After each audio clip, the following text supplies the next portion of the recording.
Le thème de notre prédication, c'est la nécessité de garder son héritage. Conquérir, oui, mais encore faut-il garder cet héritage, ce que nous avons conquis, pour en jouir durablement, afin de demeurer une source de bénédiction, comme notre Père Abraham, pour les nations, pour les peuples, afin de demeurer un instrument actif et stratégique dans l'expansion du royaume de Dieu. Et c'est ce que nous voyons dans deux chapitres, les chapitres 23 et les chapitres 24 du livre de Josué, c'est-à-dire les derniers chapitres du livre de Josué. Nous allons lire le chapitre 23.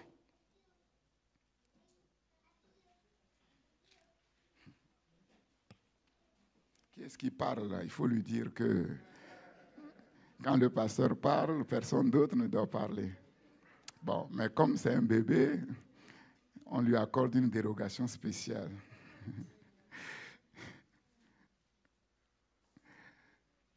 Josué 23. Depuis longtemps, l'Éternel avait donné du repos à Israël en le délivrant de tous les ennemis qui l'entouraient. Josué était vieux, avancé en âge. Alors Josué convoqua tout Israël, ses anciens, ses chefs, ses juges et ses officiers. Il leur dit, « Je suis vieux, je suis avancé en âge. Vous avez vu tout ce que l'Éternel, votre Dieu, a fait à toutes ces nations devant vous, car c'est l'Éternel, votre Dieu, qui a combattu pour vous. Voyez, je vous ai donné en héritage par le sort, selon vos tribus, ces nations qui sont restées à partir du Jourdain et toutes les nations que j'ai exterminées jusqu'à la grande mer vers le soleil couchant. L'Éternel, votre Dieu, les repoussera devant vous et les chassera devant vous, et vous posséderez leur pays, comme l'Éternel, votre Dieu, vous l'a dit. Appliquez-vous avec force à observer et à mettre en pratique tout ce qui est écrit dans le livre de la loi de Moïse, sans vous en détourner ni à droite ni à gauche. Ne vous mêlez point avec ces nations qui sont restées parmi vous. Ne prononcez point le nom de leur Dieu et ne l'employez point en jurant. Ne les servez point et ne vous prosternez point devant eux. Mais attachez-vous à l'Éternel, votre Dieu, comme vous l'avez fait jusqu'à ce jour. L'Éternel a chassé devant vous des nations grandes et puissantes, et personne, jusqu'à ce jour, n'a pu vous résister. Un seul d'entre vous en poursuivait 1000, car l'Éternel, votre Dieu, combattait pour vous, comme il vous l'a dit. Veillez donc attentivement sur vos âmes, afin d'aimer l'Éternel, votre Dieu. Si vous vous détournez et que vous vous attachez au reste de ces nations qui sont demeurées parmi vous, si vous vous unissez avec elles par des mariages et si vous formez ensemble des relations, soyez certains que l'Éternel, votre Dieu, ne continuera pas à chasser ces nations devant vous, mais elles seront pour vous un filet et un piège, un fouet dans vos côtés et des épines dans vos yeux, jusqu'à ce que vous ayez péri de dessus de ce bon pays que l'Éternel, votre Dieu, vous a donné. Voici, je m'en vais maintenant par le chemin de toute la terre. Reconnaissez de tout votre cœur et de toute votre âme qu'aucune de toutes les bonnes paroles prononcées sur vous par l'Éternel, votre Dieu, n'est restée sans effet. Toutes se sont accomplies pour vous. Aucune n'est restée sans effet. Et comme toutes les bonnes paroles que l'Éternel, votre Dieu, vous avait dites se sont accomplies pour vous, de même l'Éternel accomplira sur vous toutes les paroles mauvaises jusqu'à ce qu'il vous ait détruit de dessus de ce pays que l'Éternel, votre Dieu, vous a donné.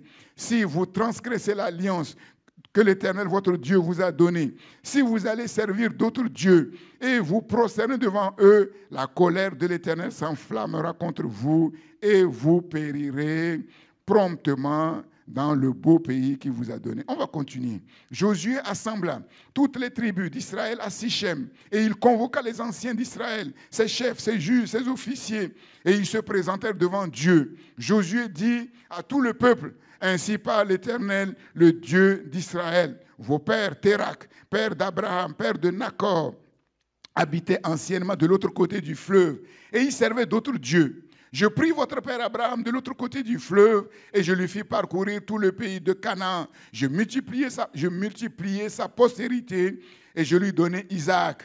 Je donnai à Isaac, Jacob et Ésaü. Je donnai en propriété à Ésaü la montagne de Séhir, mais Jacob et ses fils descendirent en Égypte. J'envoyai Moïse et Aaron, et je frappai l'Égypte par les prodiges que j'opérais au milieu d'elle.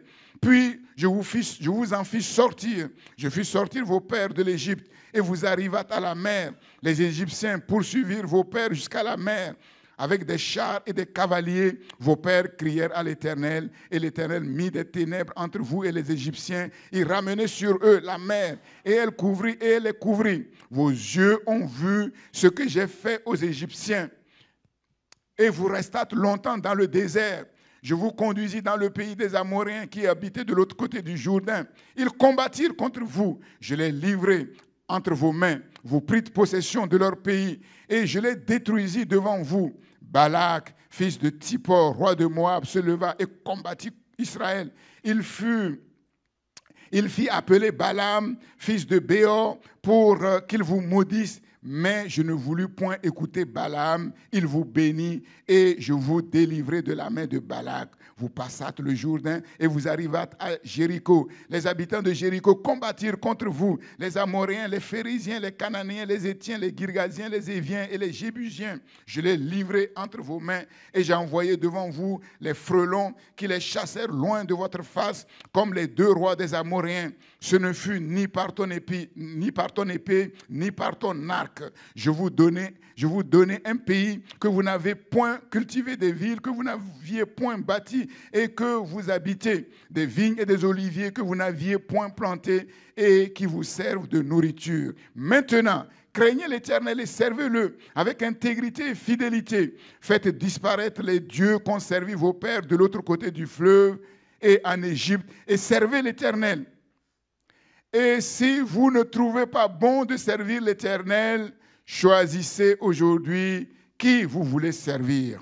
Ou les dieux que servaient vos pères au-delà du fleuve, ou les dieux des Amoréens dans le pays desquels vous habitez. Moi et ma maison, nous servirons l'Éternel. Le peuple répondit et dit, loin de nous la pensée d'abandonner l'Éternel et de servir d'autres dieux. Car l'Éternel est notre Dieu. C'est lui qui nous a fait sortir du pays d'Égypte, de la maison de la servitude, nous et nos pères. C'est lui qui a opéré sous nos yeux ces grands prodiges et qui nous a gardés pendant toute la route que nous avons suivie et parmi tous les peuples au milieu desquels nous avons passé. Il a chassé devant nous tous les peuples et les Amoréens qui habitaient ce pays. Nous aussi, nous servirons l'Éternel car il est notre Dieu. Josué dit au peuple, vous n'aurez pas la force de servir l'Éternel, car c'est un Dieu saint, c'est un Dieu jaloux. Il ne pardonnera point vos transgressions et vos péchés. Lorsque vous abandonnerez l'Éternel et que vous servirez des dieux étrangers, il reviendra vous faire du mal et il vous consumera après vous avoir fait du bien. Le peuple dit à Josué, non, car nous servirons l'Éternel. Josué dit au peuple, vous êtes témoins contre vous-même que c'est vous qui avez choisi l'Éternel pour le servir. Il répondit, nous en sommes témoins. Ôtez donc les dieux étrangers qui sont au milieu de vous et tournez votre cœur vers l'Éternel, le Dieu d'Israël. Et le peuple dit à Josué, nous servirons l'Éternel notre Dieu et nous obéirons à sa voix. Josué fit en ce jour une alliance avec le peuple et lui donna des lois et des ordonnances à Sichem. Josué écrivit ces choses dans le livre de la loi de Dieu. Il prit une grande pierre qu'il dressa là, sous le chêne qui était dans le lieu consacré à l'Éternel. Et Josué dit à tout le peuple, voici cette pierre servira de témoin contre vous, car elle a entendu toutes les paroles que l'Éternel nous a dites. Elle servira de témoin contre vous, afin que vous ne soyez pas infidèles à votre Dieu. Puis Josué renvoya le peuple, chacun dans son héritage. Amen. Amen. Quel discours pathétique, vibrant.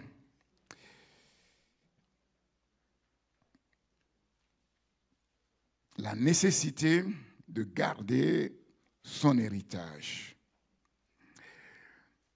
Nous voyons là Josué qui approchait de son départ vers la patrie céleste, va rassembler solennellement le peuple d'Israël dans la ville qui s'appelle Sichem. Sichem. Sichem, c'est la ville de rassemblement solennel du peuple de Dieu. Nous avons vu que pendant la conquête, c'était Gilgal qui était le quartier général de la conquête. Le peuple partait de Gilgal et revenait à Gilgal pour être ressourcé et pour recevoir de nouvelles instructions. 3 rassemblements solennels de tout le peuple d'Israël furent convoqués par Josué. Le premier rassemblement, ce fut après la défaite et la difficile conquête de Haï, de la ville de Haï. Et ce rassemblement, c'était un rappel à l'ordre, comme vous le savez. Les 2 autres rassemblements, dans le livre de Josué, nous les voyons ici, dans ces 2 chapitres, 24 et 23 et 24. Peu de temps avant la mort de Josué, qui est mort, nous le savons, à l'âge de 110 ans. Pourquoi Sichem fut-elle la ville du rassemblement? Sichem était la ville de rassemblement parce que c'était le lieu que Dieu lui-même avait choisi bien à l'avance. Ce que nous voyons dans Deutéronome 11, 29. Voici ce que Dieu avait dit à Moïse. Et lorsque ton Dieu t'aura fait entrer dans le pays dont tu vas prendre possession prophétique, tu prononceras la bénédiction sur la montagne de Garizim et la malédiction sur la montagne d'Ébal. Deutéronome 11, 29. 2 montagnes, Garizim et Ébal. 2 montagnes situées à Sichem. Ces 2 montagnes sont situées à Sichem. Au nord, nous avons le mont Ébal. Ébal qui signifie malédiction. Et au sud, nous avons la montagne Garizim. Garizim qui signifie bénédiction. Sichem était une ville centrale. C'était le centre même de Canaan. Et au cours de ces rassemblements, toutes les tribus devaient se ranger dans un ordre préétabli.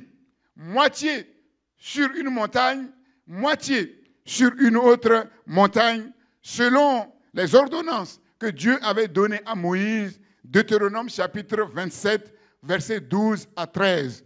Lorsque vous aurez passé le Jourdain, Siméon, Lévi, Juda, Issachar, Joseph et Benjamin se tiendront sur le mont Garizim. Et sur le mont Garizim, ces 6 tribus devaient bénir le peuple de Dieu. Par contre, Ruben, Gad, Azer, Zabulon, Dan et Nephtali se tiendront sur le mont Ébal. Et sur le mont Ébal, qu'est-ce qu'ils devaient faire?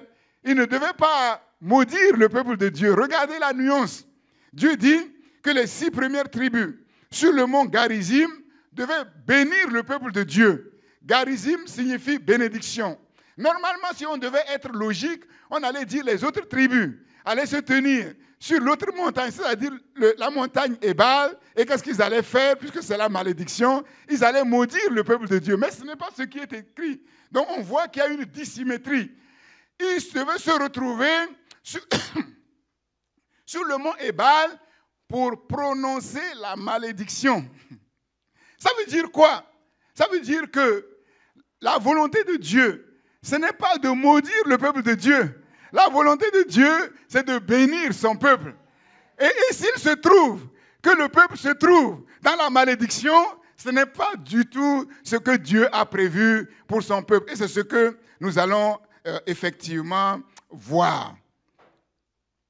Dans cette vallée, au centre de Canaan, entre 2 montagnes, visibles par tout Israël, quand Israël se retrouvait dans cette vallée, entre ces 2 montagnes, tout Israël voyait en même temps le mont Garizim, en même temps le mont Ébal. Et il voyait sur chaque mont 6 tribus qui devaient accomplir l'ordre de l'Éternel. Et le peuple comprenait qu'il était placé devant un choix crucial.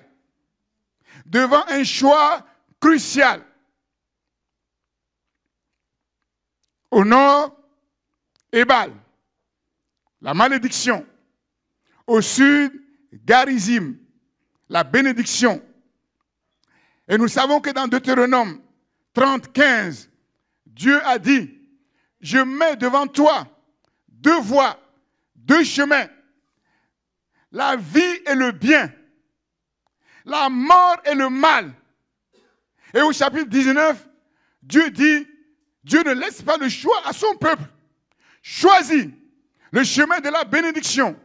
Choisis le chemin de la vie. Choisis le chemin du bien. Et s'il se trouve qu'un des enfants du peuple de Dieu, du Seigneur, se trouve sur le terrain de la malédiction, c'est sa responsabilité personnelle. C'est son choix personnel. C'est le choix qu'il a fait. Ce n'est pas Dieu qui l'y a conduit, mais c'est lui-même qui s'y est engagé. Plaise à Dieu qu'il n'y ait en ce lieu personne qui soit sur la montagne, qui regarde du côté de la montagne Ébal. Ah, je n'entends pas vos réactions. Vous n'avez pas fait votre choix. Vous n'avez pas fait votre choix. Mais si vous avez fait votre choix, si vous ne le manifestez pas, comment je vais savoir?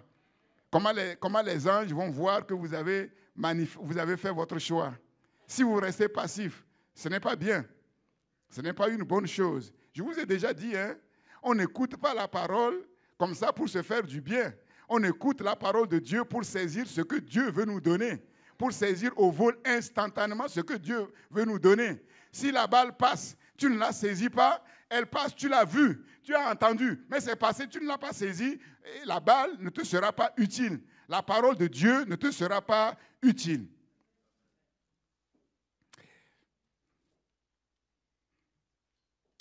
Dans ces 2 chapitres, Josué, dans ses ultimes rassemblements solennels, les derniers que Josué va convoquer, Josué va rappeler à Israël ce qu'il sait, ce que le peuple de Dieu est censé savoir, l'existence de 2 chemins, de 2 voies. Sur la terre, il n'y a pas 1000 voies.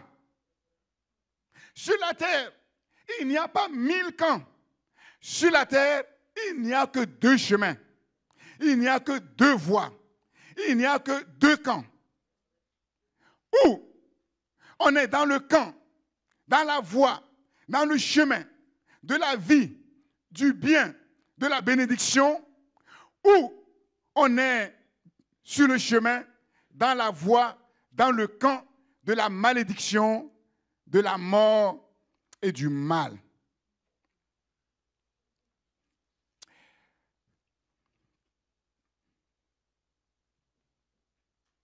Josué a été témoin de toute l'œuvre de Dieu que Dieu a accomplie sur 2 générations. Sur 2 générations. Et donc Josué,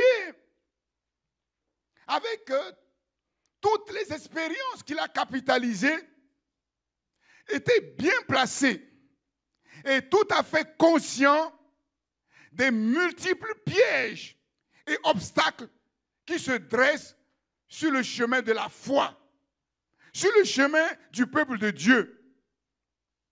C'est pourquoi, au soir de sa vie, Josué va donner maintenant au peuple de Dieu les clés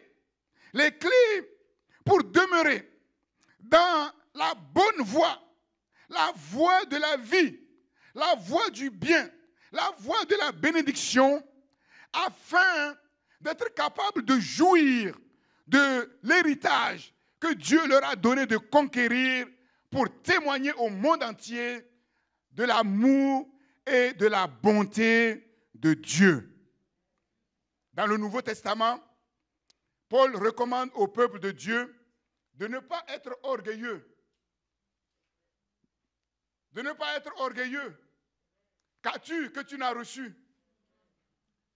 Quand tu es né avec quoi? Qu'est-ce qu'il y avait dans tes mains? Qu'as-tu que tu n'as reçu?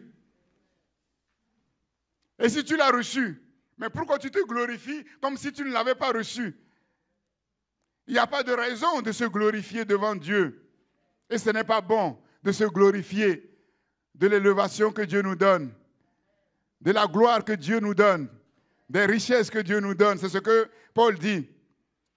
Ne pas être orgueilleux et de ne pas mettre notre espérance dans les richesses incertaines. Dans les richesses incertaines. Mais de mettre notre espérance en Dieu. En Dieu qui possède les richesses certaines, permanentes. Et ce Dieu, qu'est-ce qu'il fait? Il nous donne avec abondance toutes choses. Pourquoi en faire? Pour faire profiter aux autres? Non. Pour que nous puissions en jouir.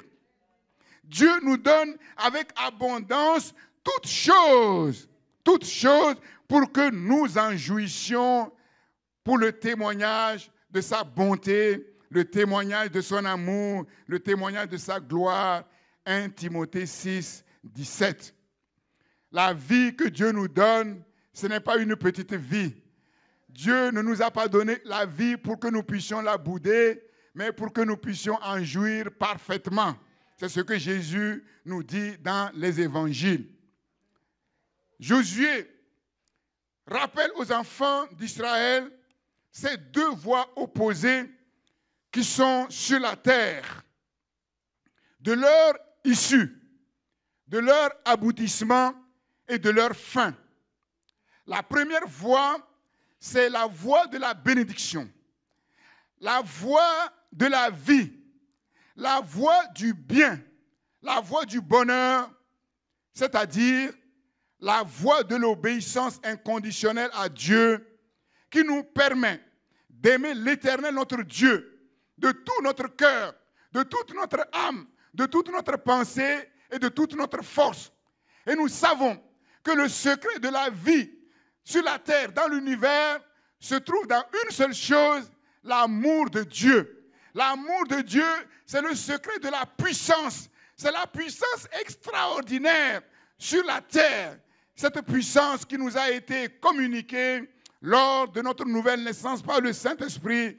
L'amour de Dieu a été répandu dans nos cœurs par le Saint-Esprit et nous développons cet amour par l'obéissance inconditionnelle à la parole de notre Seigneur.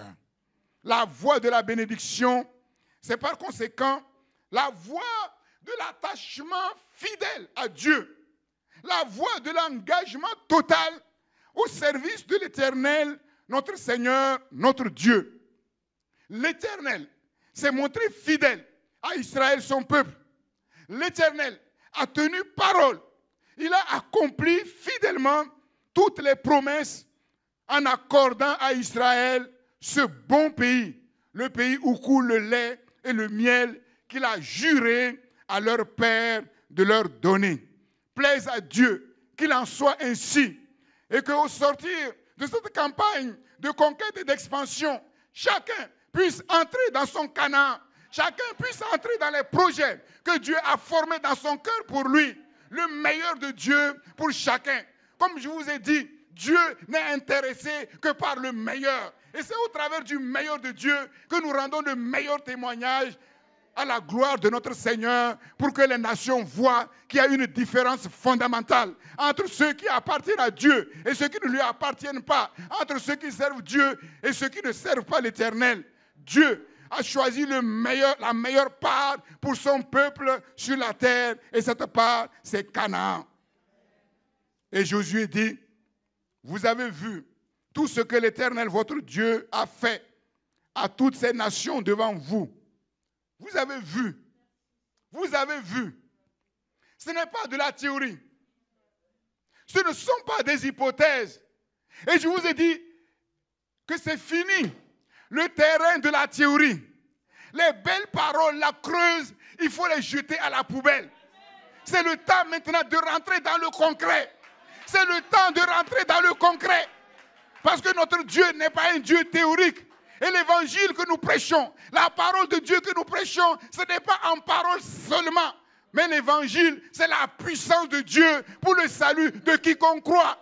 Et le salut que Dieu nous a donné, c'est un salut holistique qui prend en charge l'être humain dans toutes ses dimensions, corps, âme et esprit. Et c'est cet évangile que nous prêchons. Et c'est les fruits de cet évangile que nous voulons manifester concrètement. Quand quelqu'un vient nous voir pour que nous puissions lui rendre témoignage de Jésus-Christ dans nos vies, nous mettons la parole de Dieu de côté et nous commençons à témoigner de ce que nous avons vu faire, ce que nous avons vu que Dieu a fait dans nos vies. Nous commençons à énumérer toutes les bénédictions dans lesquelles Dieu nous a permis d'entrer. Et quand nous avons énuméré tout ça, après cela maintenant, nous prêchons l'évangile. Et c'est ce que Jésus faisait. C'est ce que Jésus faisait. Il ne commençait pas à dire au monde entier, voilà moi, je suis le pain de vie. Non, il commençait d'abord par le concret, à donner à manger aux gens, pour leur dire ensuite, moi j'ai un pain qui est meilleur que le pain de la terre. C'est cela. Après avoir énuméré toutes les bénédictions que Dieu a faites pour nous, après avoir énuméré toutes les élévations que Dieu a faites pour nous, nous disons, ça c'est très bien, mais le meilleur c'est ailleurs. Le meilleur c'est Jésus, alléluia. C'est lui qui est la meilleure part. Et ils vont dire Amen. Parce que vous allez leur permettre de voir aussi.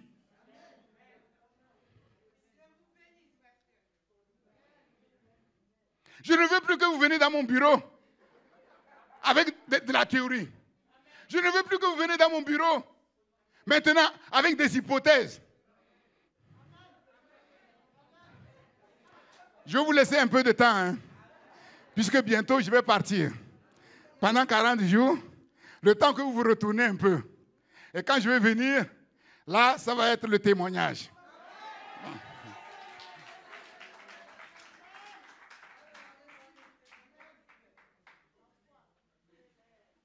Parce que ce n'est pas bon. Si vous laissez votre pasteur souffrir comme ça, pendant des années, jeûne sur jeûne, regardez comment je suis maigre. Mais c'est bon pour la santé. Je rentre dans mon costume de mariage de 1994. Si vous ne croyez pas, un jour je viendrai dans ce costume. C'est bon pour la santé. C'est bon pour le moral. Vous avez vu tout ce que l'Éternel, votre Dieu, a fait à toutes ces nations devant vous. Car c'est l'Éternel, votre Dieu, qui a combattu pour vous. J'espère, en attendant que le reste arrive, que vous avez vu la bonté de Dieu sur votre vie, la protection de Dieu sur votre vie, depuis le jour où vous vous êtes engagé avec le Seigneur. Et sur cette base, Dieu veut vous amener plus loin. Et puisque vous l'avez vu, Josué leur dit maintenant, il n'y a pas affaire de vous pousser à quelque chose. Attachez-vous à l'Éternel, c'est-à-dire ce Dieu bon dont vous avez vu la bonté se manifester. Attachez-vous à l'Éternel, votre Dieu, comme vous l'avez fait jusqu'à ce jour. Jusqu'à ce jour, vous êtes restés fidèles à la maison du Seigneur. De près comme de loin, c'est très bien, mais demeurez attachés à cette maison. Veillez attentivement sur vos âmes, afin d'aimer l'Éternel, votre Dieu. Surveillez chaque jour, chaque instant, vos âmes. Ce qui se passe dans vos pensées, ce qui se passe dans vos sentiments, ce qui se passe dans votre volonté. S'il arrive que l'ennemi glisse des choses qui sont contraires à la parole de Dieu, à la bonté de Dieu, à l'amour de Dieu, pour vous faire croire que Dieu n'est plus au courant de vous, que Dieu n'est plus au courant de vous, jetez cela à la poubelle. N'acceptez pas de laisser entrer dans vos pensées, dans vos sentiments, dans votre volonté, votre manière d'être et d'agir, quelque chose qui viendrait comme si Dieu avait changé à votre égard. Non, Dieu ne change pas. Dieu ne change pas. Dieu n'est pas comme la météo qui change. Dieu n'est pas comme le temps qui change. Dieu n'est pas comme les hommes qui changent, comme les circonstances qui changent. Dieu ne change pas. Son amour vis-à-vis de toi n'a pas pris une ride. Sa bonté vis-à-vis de toi n'a pris aucune ride. Alléluia. Veillez attentivement afin que rien ne vienne enlever ces choses merveilleuses que Dieu a mises dans votre cœur, qui ont attesté que ce Dieu que vous servez, c'est le Dieu bon, c'est le meilleur bienfaiteur. Personne ne peut vous faire autant de bien que l'Éternel, votre Dieu. Craignez l'Éternel. Craignez l'Éternel. Tenez-vous à distance du mal. Tenez-vous à distance, éloignez de vous tout ce qui éloigne la présence de Dieu dans vos vies, dans vos maisons, dans vos entreprises, dans vos projets. La crainte de l'Éternel, c'est la haine du mal. La crainte de l'Éternel, c'est de repousser le mal. N'acceptez jamais tout ce qui vient pour vous éloigner de Dieu, pour éloigner la présence de Dieu. Mais bien au contraire, éloignez ces choses de vous. Renvoyez-les à la scène. Engloutissez-les là-bas. Craignez l'Éternel et servez-le avec intégrité, avec un cœur tout entier à l'Éternel, avec fidélité. Tournez votre cœur vers l'Éternel. Tels sont les conseils précieux que Josué, au soir de sa vie, va donner aux enfants d'Israël. Mais comment arriver à inscrire ces conseils dans vos vies, dans nos vies? Premièrement, par l'attachement fidèle à la parole de Dieu. C'est-à-dire l'obéissance attentive, inconditionnelle à Dieu et à sa parole. Nous ne jouons pas avec la parole de Dieu. Nous sommes conséquents avec la parole de Dieu. Josué va dire, appliquez-vous avec force. Appliquez-vous avec force à observer et à mettre en pratique tout ce qui est écrit dans le livre de la loi de Moïse, sans vous en détourner ni à droite ni à gauche. Regardez l'expression que Josué utilise ici. Déjà, dans le terme s'appliquer, il y a déjà un mouvement de force. Mais Josué trouve que quelqu'un qui a appliqué à faire quelque chose, normalement la chose qu'il fait, mais les résultats doivent être bons parce qu'il le fait avec application. Il y a une différence entre quelqu'un qui nettoie la maison de Dieu comme ça et quelqu'un qui nettoie la maison de Dieu en s'appliquant vraiment. Quand tu passes derrière quelqu'un qui a fait une œuvre avec application et derrière quelqu'un qui a fait une œuvre comme ça, tu vois une différence. Mais Josué trouve que le terme « appliquez-vous » c'est bien, mais ce n'est pas aussi fort pour exprimer ce qu'il veut leur communiquer. Donc comprenez-le bien.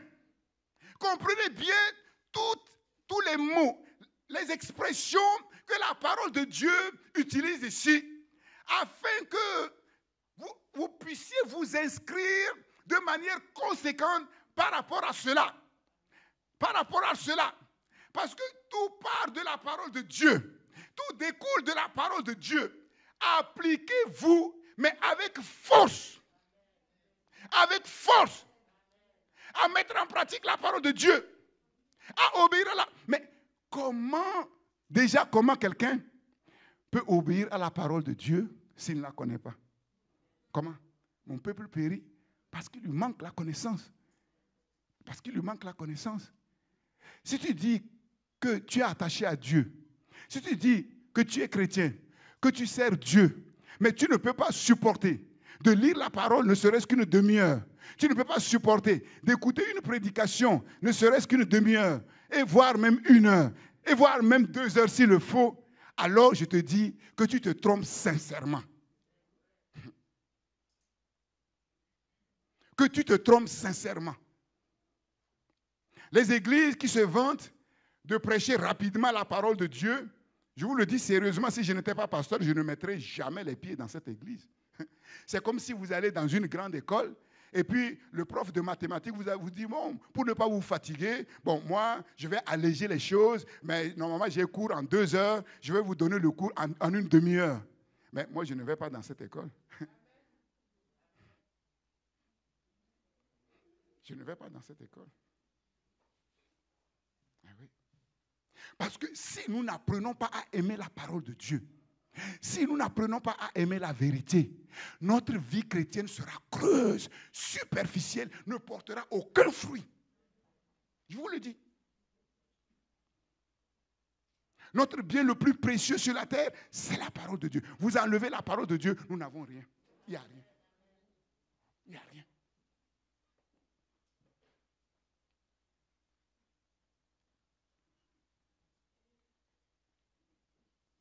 Appliquez-vous. Comment quelqu'un peut mettre en pratique la parole de Dieu s'il ne la connaît pas? Mais comment quelqu'un peut connaître la parole de Dieu si cette parole-là ne lui est pas enseignée? Comment? Impossible. Impossible. Et comment quelqu'un qui reçoit la parole qui lui est enseignée peut la mettre en pratique s'il ne la garde pas dans son cœur? Et comment peut-il la garder s'il n'étudie pas à la maison? Les prédications que je vous donne, je vous l'ai dit et je vous le répète, si vous vous contentez simplement de venir vous asseoir ici, entendre les prédications et rentrer chez vous, sans revenir sur les prédications dans votre maison pour les travailler, pour en faire une synthèse et retenir ce qui est important pour votre vie, ça ne vous sert à rien. Je vous le dis. Mes prédications ne vous servent à rien. Vous avez l'impression que c'est simple. Vous croyez que c'est simple. Regardez, vous écoutez cette prédication. À la fin, si je fais un examen ici, je vous pose des questions, vous allez voir que vous n'avez pas retenu le 20% de la prédication. À moins d'être un génie. Mais en ce qui concerne la parole de Dieu, il n'y a pas de génie. Il n'y a pas de génie. Dieu ne facilite les choses à personne parce que ce n'est pas bon. Et vous savez que sur la terre, les génies, ils ont des problèmes, hein? Ils ont des problèmes relationnels, ils ont d'autres problèmes. Et ce n'est pas bon. Ce n'est pas bon. C'est ça. Si vous ne prenez pas le temps de vous asseoir, de réécouter ces paroles, de pouvoir en faire une synthèse, d'extraire les éléments importants pour les garder, pour les mettre en pratique, mais cette parole ne vous servira à rien.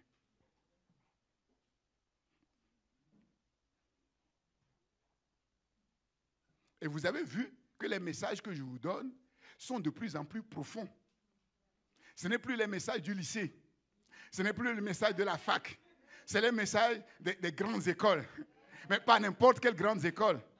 Parce que, comme je vous l'ai dit, Dieu cherche des instruments pour faire un travail dans cette décennie stratégique.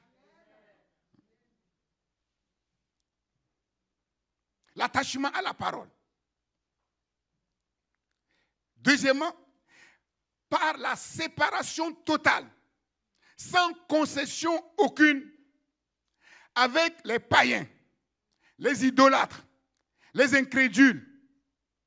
Josué dit, ne vous mêlez point avec ces nations qui sont restées parmi vous. Ne vous mêlez point avec ces nations. Ne vous confondez pas avec ces nations.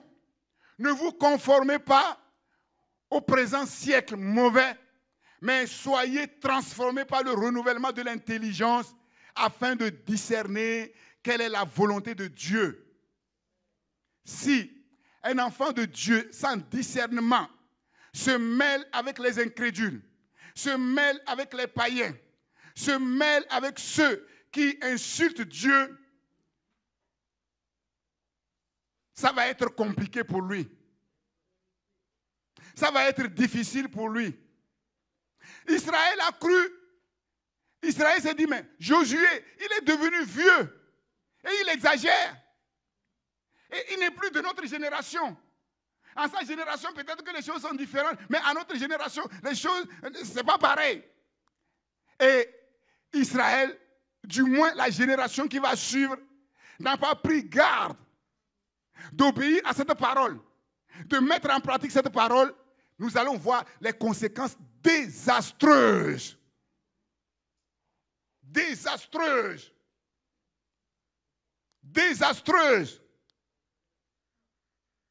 Parfois, les gens disent, oui, mais les moyens de communication modernes, ce sont des outils puissants d'évangélisation. Faux!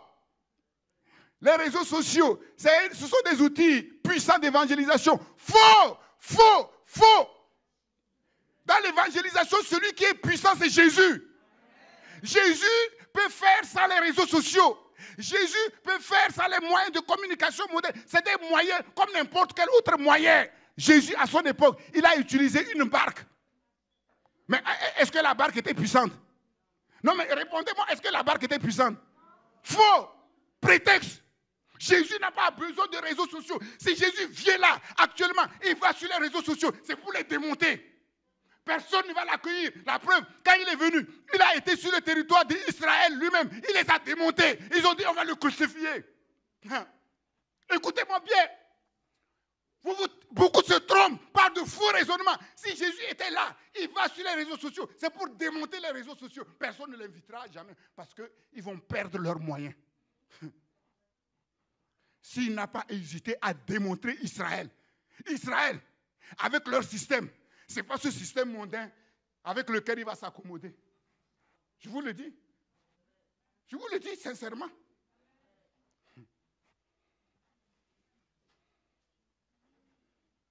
Ce qui est puissant dans les réseaux sociaux, c'est le mal. C'est le mal. La capacité à détruire les vies. La capacité à laver les cerveaux. La capacité à rendre les gens superficiels.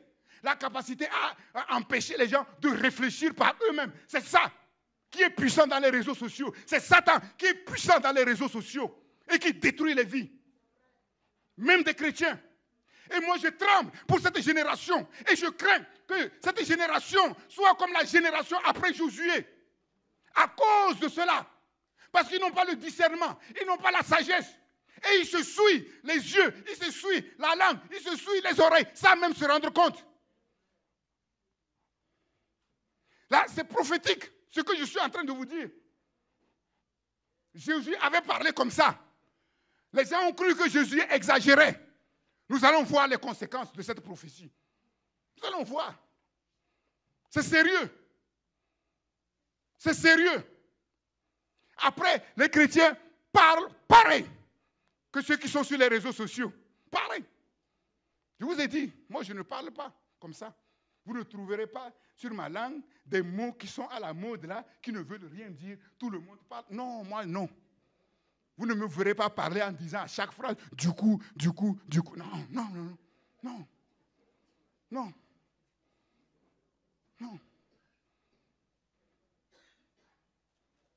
C'est de l'abondance du cœur que la bouche parle. C'est de l'abondance du cœur que la bouche, c'est ce qui est dans ton cœur, c'est ça qui va s'exprimer. C'est sérieux. Et à cause de cela, beaucoup ne pourront pas être en communion avec Dieu. Josué a dit au peuple, Dieu est un Dieu jaloux. C'est un Dieu saint. C'est un Dieu saint. Et celui qui dit qu'il appartient au peuple de Dieu doit être saint comme Dieu est saint. Sinon tu te trompes. Tu te fourvoies. Ne vous mêlez pas avec ces nations. Dieu est saint. Son peuple est également saint. C'est-à-dire c'est un peuple séparé du péché, séparé du monde, séparé des peuples. Israël était à part, mis à part par Dieu pour lui appartenir exclusivement et pour le servir lui seul, c'est-à-dire révéler Dieu au monde. Troisièmement, par le refus radical de toute forme d'idolâtrie.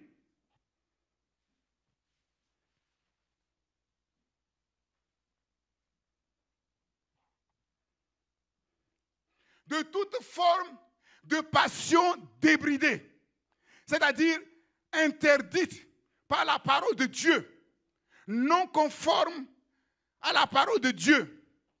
Ne prononcez point le nom de leur Dieu et ne l'employez point en jurant. Ne les servez point et ne vous prosternez point devant eux. Faites disparaître les dieux qu'ont servi vos pères de l'autre côté du fleuve en Égypte. Cette vaine manière de vivre que nous avons héritée de nos pères qui ne connaissent pas le Seigneur, faites-les disparaître. Jetez-les dans la poubelle. Le refus radical de toute conformité aux passions du monde. Quatrièmement, par la décision, le choix radical de faire de l'Éternel leur Dieu maintenant et pour la vie. Et quand j'avais donné l'enseignement sur l'idolâtrie, je vous avais dit, je vous avais expliqué ce qui signifie être Dieu. Ce que Dieu signifie. Et quand on dit que quelqu'un est son Dieu, ce que ça implique. Donc vous connaissez ces choses. Je n'ai pas besoin de revenir là-dessus. Josué dit de prendre la décision, le choix radical de faire de l'Éternel leur Dieu, maintenant et pour la vie. Il dit, et si vous ne trouvez pas bon de servir l'Éternel, choisissez aujourd'hui qui vous voulez servir. Dieu ne force personne. Dieu n'a forcé personne ici. Jésus n'a forcé personne ici à confesser son nom. Personne. Sinon, lève le doigt. Personne. Parce qu'en vérité, Dieu n'a besoin de personne. C'est nous qui avons besoin de Dieu. Dieu n'a besoin de personne. Dieu ne force personne. Si aujourd'hui, tu dis, je me suis trompé, finalement, ce n'est pas Jésus-Christ, non, ce n'est pas le Seigneur, ce n'est pas le Sauveur, Jésus-Christ va te dire, mais il n'y a pas de problème. Au revoir. Ciao. Ah oui, pas de problème. Il ne faut pas se fourvoyer, il ne faut pas gonfler le torse, avoir l'impression que tu es quelqu'un. Et tu n'es rien du tout. Tu es quelqu'un depuis le jour où tu as fait le choix de suivre Dieu. Et Dieu, c'est Dieu qui a fait de toi quelqu'un. C'est tout. C'est tout. Si on enlève Dieu, tu n'es rien. Poussière, tu vas retourner dans la poussière. Jésus va leur dire clairement, vous avez un choix clair à faire. Et ce n'est pas un choix à 10%. Ce n'est pas un choix à 90%. Ce n'est pas un choix à 99%. Un choix à 100%. Ce n'est pas simplement pour une partie de votre vie, le temps où vous rentrez dans la conquête, pour pouvoir prendre les bénédictions de l'Éternel et en profiter. C'est pas ça. Parce que si vous faites ça, très vite, tout ce que vous avez conquis, le diable viendra le prendre. Ça va tomber dans un sac percé. Choisissez ou les dieux que servaient vos pères de l'autre côté du fleuve, le Dieu qu'Abraham servait, ou les dieux des Amoréens dans le pays desquels vous habitez. Vous êtes libres. Le peuple répondit et dit, loin de nous la pensée d'abandonner l'Éternel. Et j'espère que c'est la réponse qui bouillonne dans votre cœur. Loin de nous la pensée d'abandonner l'Éternel et de servir d'autres dieux. Nous aussi, nous servirons l'Éternel, car il est notre Dieu. Il faut que le Dieu d'Abraham, le Dieu d'Isaac, le Dieu de Joseph, le Dieu de Moïse, le Dieu de Josué devienne ton Dieu. Devienne ton Dieu. Mais ça, c'est ton choix personnel. C'est ton choix personnel et c'est un choix radical pour la vie. Le peuple répondit et dit, loin de nous la pensée d'abandonner l'Éternel et de servir d'autres dieux. Nous aussi, nous servirons l'Éternel, car il est notre Dieu. Josué va leur dire, vous n'aurez pas la force de servir l'Éternel, car c'est un Dieu saint, c'est un Dieu jaloux. En fait, Josué n'était pas en train de leur dire, non, ce n'est pas la peine de servir Dieu parce que vous ne pourrez pas. Non, Josué est en train de les interpeller en disant, puisque vous avez fait ce choix de servir l'Éternel, votre Dieu, sachez que par vous-même, vous ne pourrez jamais le servir. C'est un Dieu que tu ne peux pas servir à ta manière. C'est un Dieu que tu ne peux pas servir selon tes pensées, selon tes émotions, selon tes sentiments. Non, non, non, non, non, non, non, non, non. Si tu sers Dieu à ta manière, Dieu ne peut pas agréer parce que Dieu ne peut pas donner la gloire à quelqu'un d'autre. Si tu sers Dieu à ta manière et que Dieu accepte, ça veut dire que c'est toi qui es Dieu.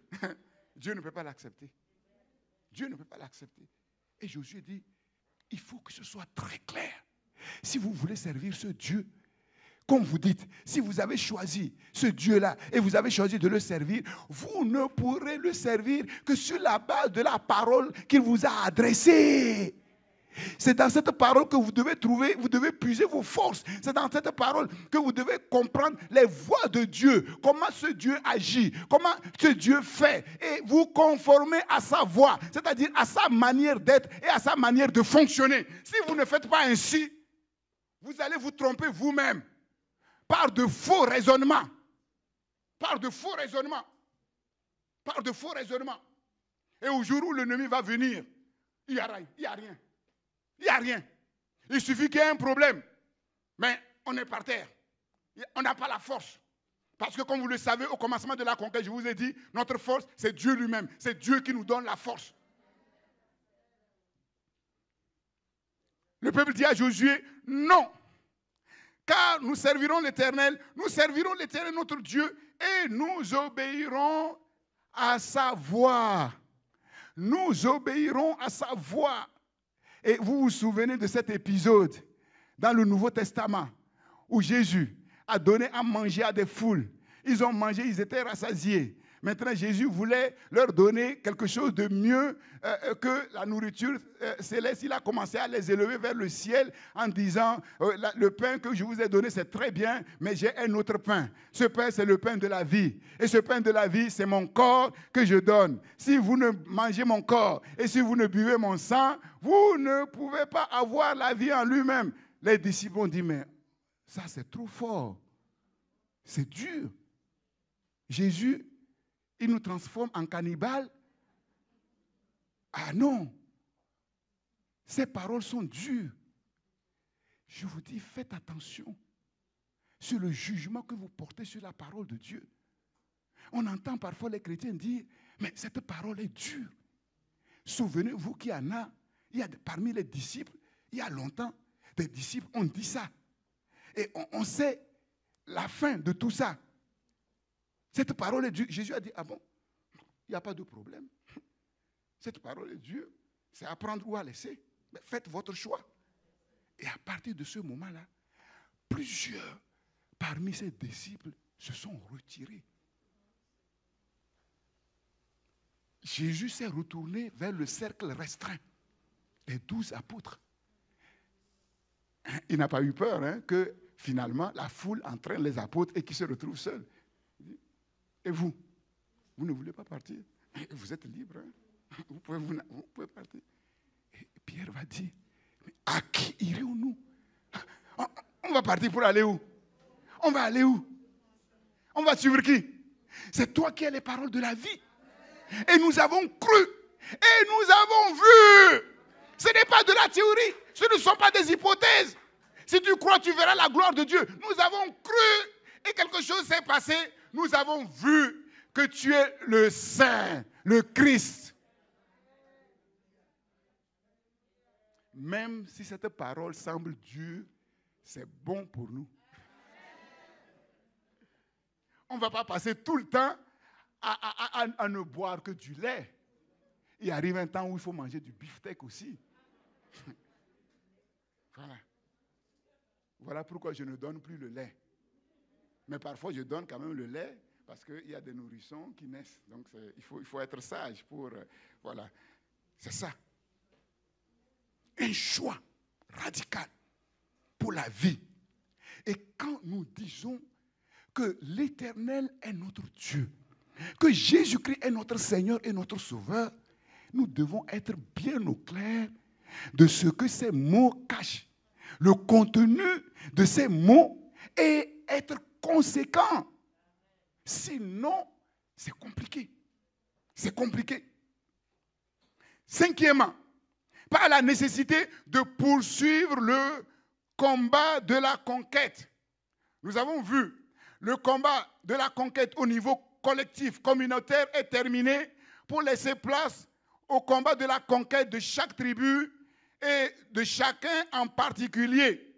Et chacun doit poursuivre cette conquête afin de rester toujours vigilant, afin de demeurer toujours dans l'obéissance, la confiance totale en Dieu pour dépendre toujours de Dieu pour notre vie, pour notre protection. Et Josué va leur dire, l'Éternel, votre Dieu, repoussera ces nations. Les nations qui sont restées, ce n'est pas pour que vous puissiez vous mêler avec eux, c'est pour que vous puissiez apprendre la guerre, pour les repousser et au fur et à mesure étendre vos limites, étendre votre conquête, étendre votre héritage. L'Éternel, votre Dieu, repoussera ces nations devant vous et les chassera devant vous, comme l'Éternel, votre Dieu, l'a dit.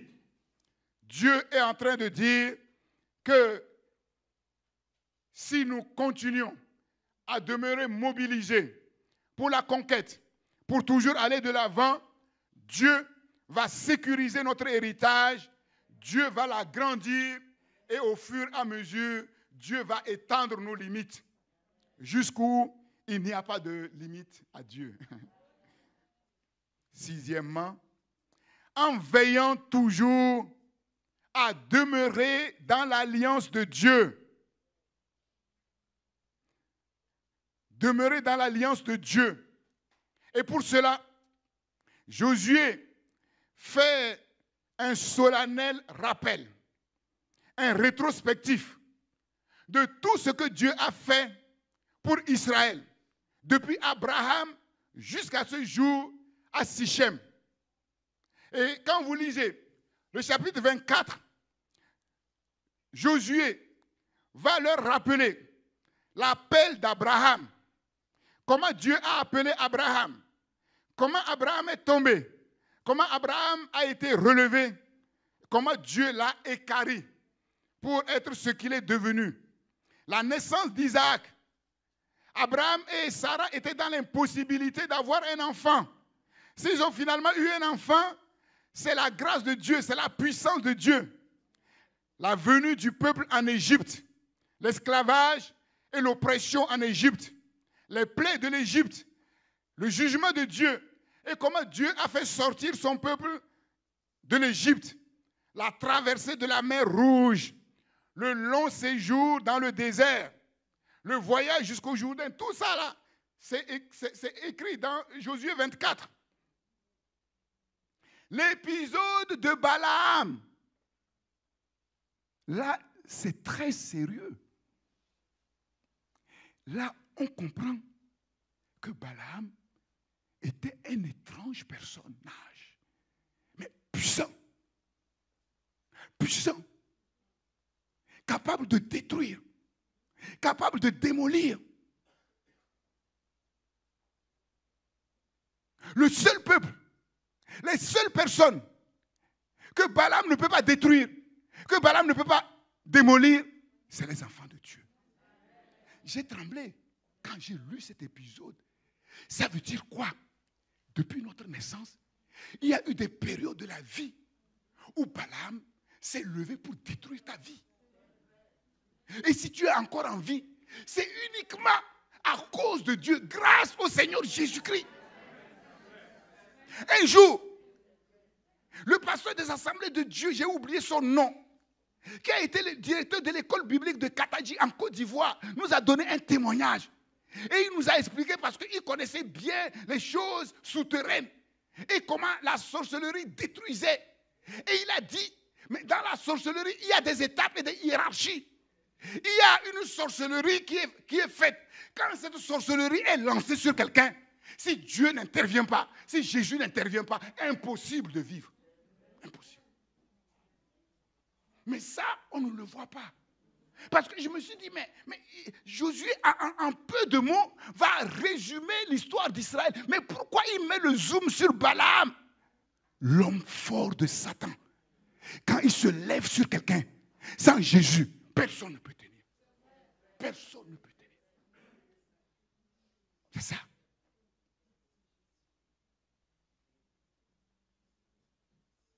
La traversée du Jourdain, l'étape décisive, la conquête de Canaan et la possession à la fin, verset 13, l'installation dans le pays de l'abondance. Josué dit au peuple de Dieu, regardez bien dans le rétroviseur de votre vie. Et souvenez-vous clairement de comment Dieu a combattu pour vous. Depuis votre naissance jusqu'à ce jour, il y a des choses que Dieu a écartées dans l'invisible, dont vous n'avez pas connaissance. Et la Bible vous invite à avoir connaissance. Moi, je me souviens que quand j'étais petit, je ne sais, avec un copain, je ne sais pas ce qui nous est arrivé. On est rentré dans un dispensaire. Et vous savez que quand on est enfant, surtout en Afrique, au village, tout ce qui est sucré, mais on en raffole. Et on touche les produits, et on touche à un produit, on voit que c'est sucré. Et puis on a bu. On est tombé. Ah oui, on est tombé évanoui. En plus, dans un village qui va faire que, comment on appelle, une purge. Il n'y a pas. Mais si Dieu m'a relevé, c'est parce qu'il savait qu'un jour, j'allais confesser son nom. Et vous le savez, avant même de connaître le Seigneur, Dieu nous a gardés de beaucoup de choses. Parce qu'il savait qu'à la fin, vous allez choisir son nom. Vous allez faire le choix radical de lui appartenir. Mais ça aussi, il faut se souvenir. Durant ces 2 années de Covid, combien de morts? Combien de morts? Mais nous sommes encore en vie. Nous sommes encore en vie. C'est grâce à qui? C'est grâce à quoi? L'Éternel, notre Dieu, Jésus-Christ, qui a combattu dans l'invisible et qui continue de combattre pour nous.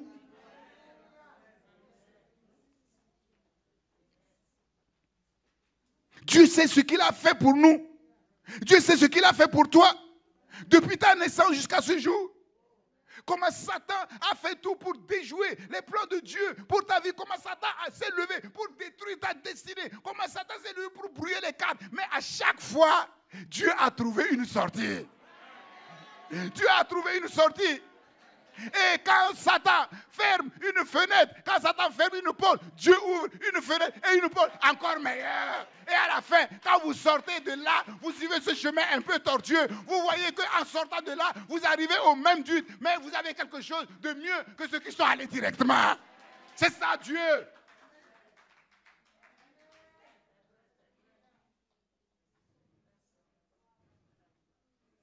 Regarde dans ton rétroviseur.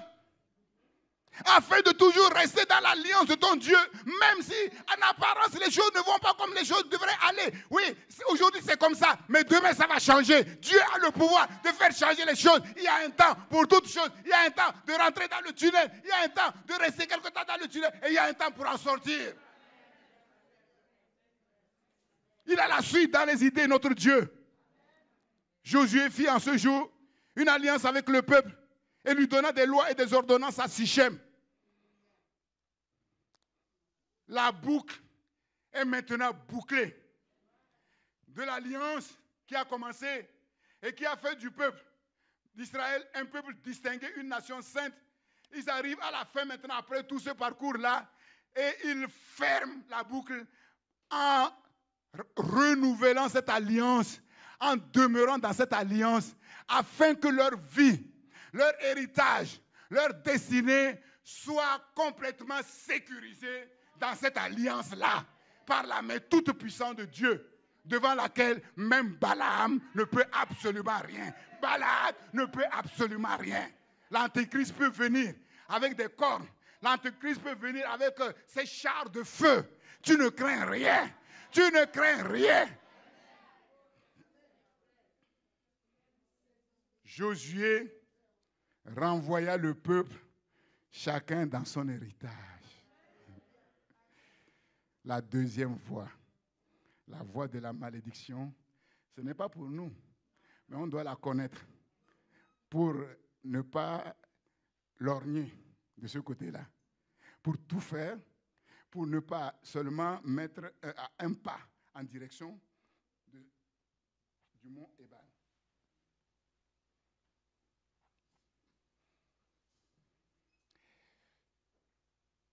La mort, le mal, la désobéissance, la rébellion.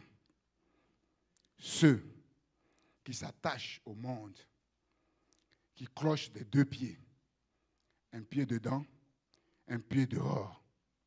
Ceux qui se détournent de Dieu pour creuser des citernes qui ne retiennent pas l'eau, ceux qui transgressent l'alliance de l'Éternel. De manière solennelle, nous allons le lire. C'est un avertissement pour nous que nous devons prendre sérieusement. Sérieusement, nous devons le prendre sérieusement et effectivement être conséquents par rapport à cela. Josué 23, verset 12. Si vous vous détournez et que vous vous attachez au reste de ces nations qui sont demeurées parmi vous, c'est-à-dire si vous vous mêlez avec eux, si vous vous unissez, écoutez-moi bien, c'est sérieux, avec elles par des mariages.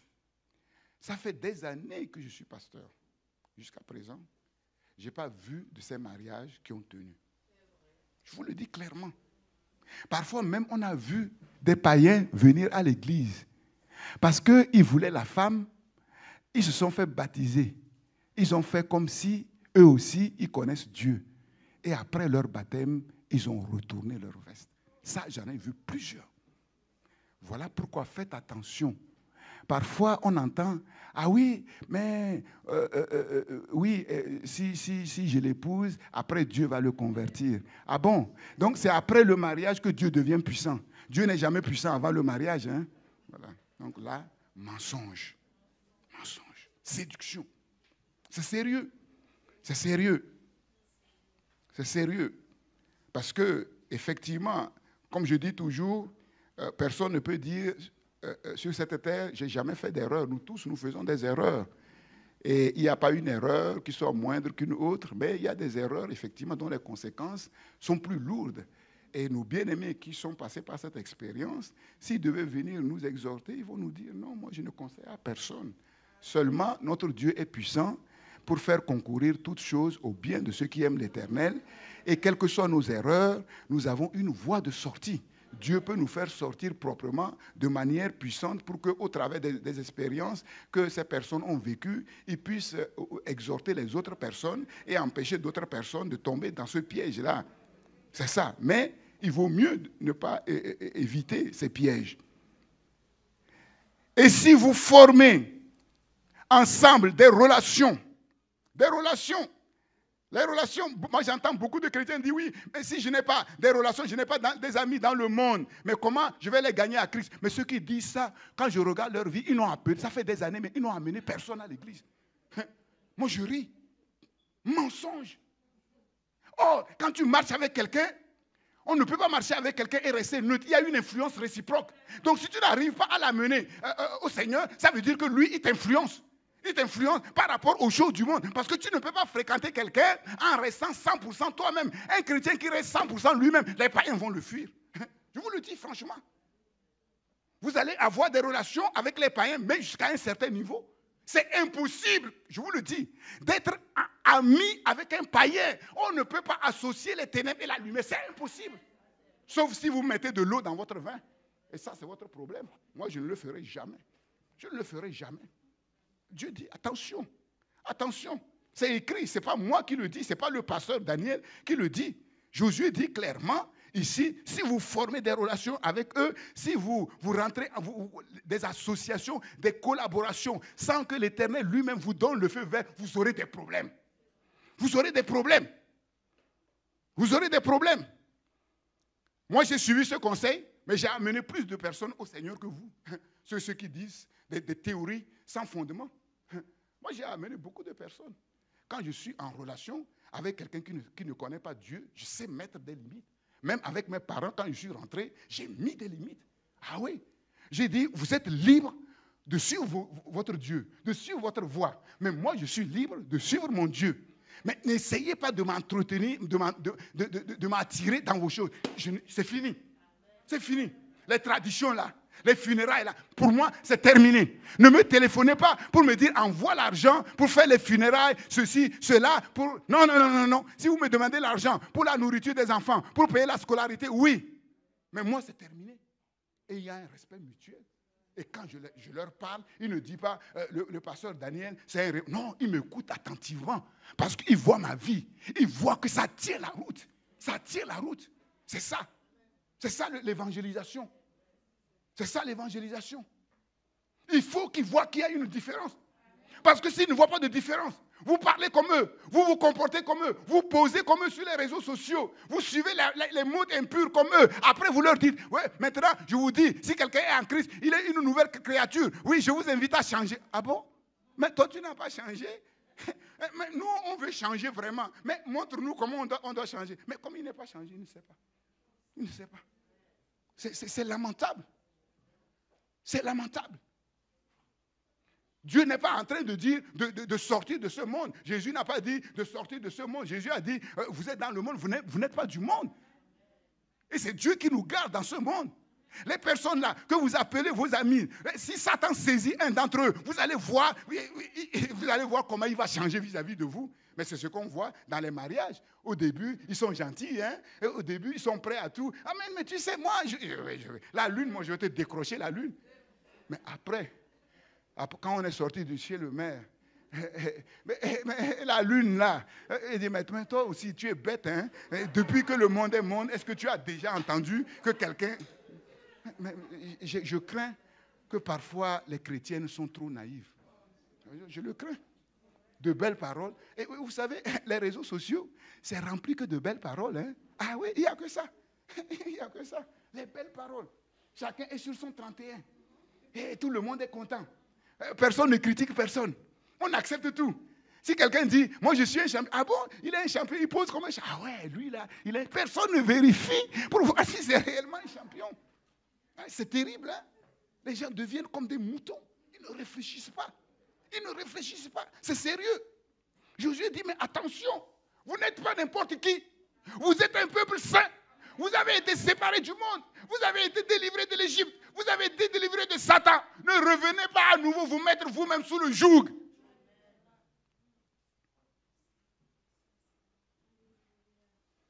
Josué dit, verset 13, si vous faites ça, soyez certains que l'Éternel, votre Dieu, ne continuera pas à chasser ces nations devant vous. Ces nations seront pour vous comme un filet et un piège, un fouet dans vos côtés et des épines dans vos yeux, jusqu'à ce que vous ayez péri de dessus de ce bon pays que l'Éternel, votre Dieu, vous a donné. Voici, je m'en vais par le chemin de toute la terre.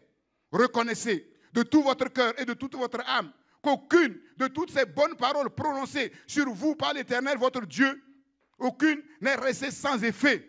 Toutes se sont accomplies pour vous. Aucune n'est restée sans effet. Nous l'avons vu. Maintenant, verset 15. Ouvrez bien vos oreilles et écoutez ce que je vais vous dire. Parce que beaucoup d'enfants de Dieu se trompent à ce sujet. Josué dit, attention. Et comme toutes les bonnes paroles que l'Éternel, votre Dieu, vous avait dites se sont accomplies pour vous, de même, l'Éternel accomplira sur vous toutes les paroles mauvaises. Quand Dieu dit, ne prenez pas ce chemin, parce que si vous prenez ce chemin-là, c'est la mort, c'est le piège, c'est la destruction. Si vous prenez ce chemin, même si vous êtes un enfant authentique de Dieu, même si vous êtes un serviteur de Dieu, c'est la mort, c'est le piège. Et Dieu ne pourra rien faire. Parfois, on explique mal le verset qui dit que si nous sommes infidèles, Dieu lui reste fidèle. Ça veut dire que même si ce que Josué a dit, si je ne le fais pas, mais Dieu va rester fidèle quand même, il va me garder dans mon héritage. C'est faux. C'est tordre le sens de l'Écriture. Dieu est fidèle à quoi? À sa parole. Si Dieu dit une bonne parole sur toi, quels que soient les temps et les circonstances, il va l'accomplir. Si tu respectes les règles, les conditions de cette parole, Dieu est puissant pour accomplir cette parole. Mais si tu ne respectes pas les règles et tu suis le mauvais chemin, ce que Dieu a dit qu'il va faire sur ce mauvais chemin-là, il va le faire. Il va le faire. Dieu n'est pas fidèle à nous. Il est fidèle à sa parole et à celui qui demeure dans sa parole, qui marche selon sa parole. Il faut le comprendre. Maintenant, quand il nous arrive de tomber, qu'est-ce qu'il faut faire? Mais il y a un chemin. Il faut demander pardon. Il faut se relever. Il faut se détourner et retourner dans l'alliance.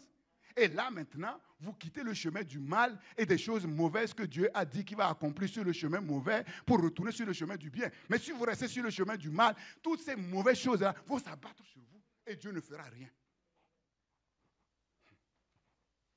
C'est sérieux.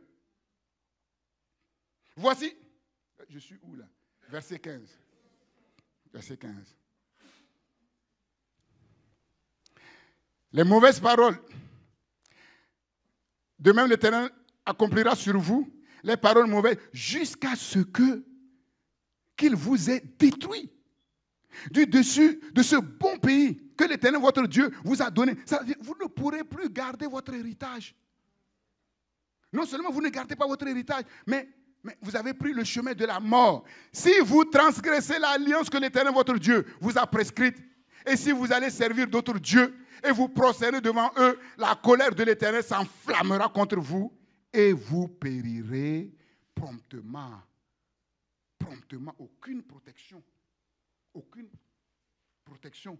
Il n'y a pas de différence entre le païen et le chrétien qui quitte le bon chemin pour emprunter le mauvais chemin. Il n'y a plus de différence. Il n'y a plus de différence. Donc, ce chemin-là, c'est le chemin de toutes sortes de souffrances. Toutes sortes de souffrances. Les nations seront pour vous un filet, un piège, un fouet dans vos côtés, des épines dans vos yeux. Filet, ça veut dire quoi? Filet, c'est l'esclavage. Quand on jette un filet, on attrape un poisson, c'est fini. C'est fini pour lui. On retombe dans l'esclavage. Le fouet, c'est quoi? Le fouet, c'est quoi? Mais c'est la souffrance. On donne à Satan un fouet. Il va nous chicoter. Et vous savez que la méchanceté de Satan, autant la bonté de Dieu n'a pas de limite, la méchanceté de Satan, il va vous fouetter. Hein. Votre dos va commencer à se lacérer. Vous allez commencer à saigner. Vous allez commencer même à tomber. Et vous savez quoi? C'est quand vous tombez là, quand c'est pire, c'est là où Satan jubile. Il ne prend son plaisir que dans la méchanceté. Dans la méchanceté. Les épines dans les yeux, c'est synonyme des ténèbres, l'aveuglement. Les enfants de Dieu qui sont aveuglés, les faux raisonnements. Ils croient qu'ils sont en règle avec Dieu. Ils croient qu'ils sont déjà arrivés alors que c'est faux. Pourquoi? Parce qu'ils sont dans des choses impures. Et ces choses impures alimentent leur orgueil. Et l'orgueil devient pour eux comme obscurité. Le piège évoque les dangers de mort. Quand une souris tombe dans un piège, c'est foutu. Échec, vulnérabilité totale, impuissance totale à chasser les ennemis et à les dominer. Votre Dieu ne continuera pas à chasser ces nations. La guerre sera aux portes sans aucune possibilité de victoire. Et à la fin, c'est la destruction, c'est la mort. Voilà pourquoi je vous ai dit que la conquête, c'est une question de vie ou de mort. C'est une question de vie ou de mort, où vous arrivez à conquérir la vie que Dieu vous a donnée, l'héritage que Dieu vous a donné, votre destinée et les bons projets que Dieu vous a donnés pour être fort, ou ce n'est pas cela et votre vie est en danger à tout moment. La guerre est aux portes, sans aucune possibilité de s'en sortir.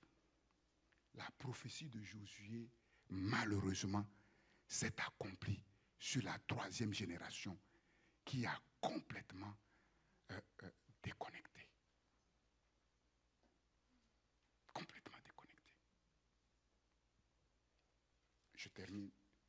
Juge chapitre 2, verset 10. Juge chapitre 2, verset 10. Toute cette génération, la génération de Josué, fut recueillie auprès de ses pères. Et il se leva après elle une autre génération qui ne connaissait point l'Éternel. Mais comment se fait-il? Ils ont été éduqués par leurs parents. Leurs parents leur ont raconté tout ce que Dieu a fait pour eux. Mon peuple périt parce qu'il est ignorant, il ne connaît pas ma parole. Ils ne connaissaient point la parole, l'Éternel, ni ce qu'il avait fait en faveur d'Israël.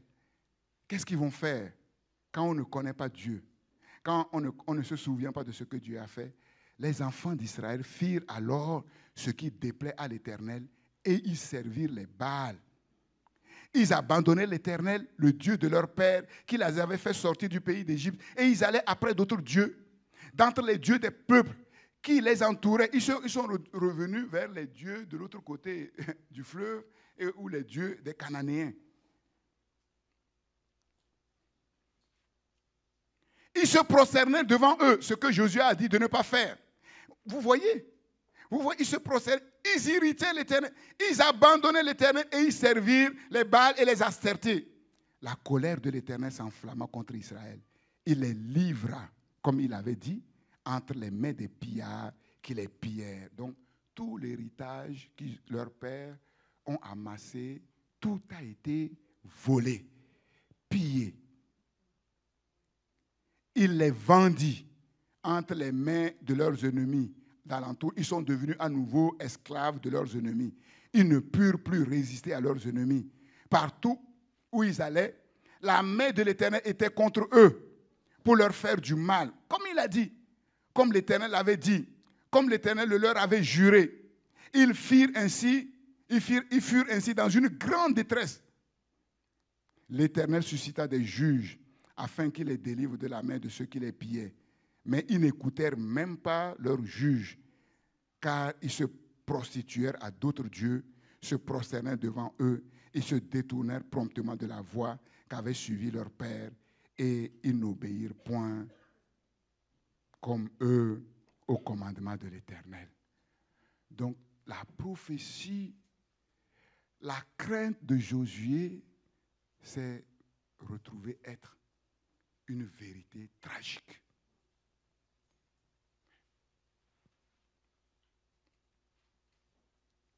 Pour nous enseigner.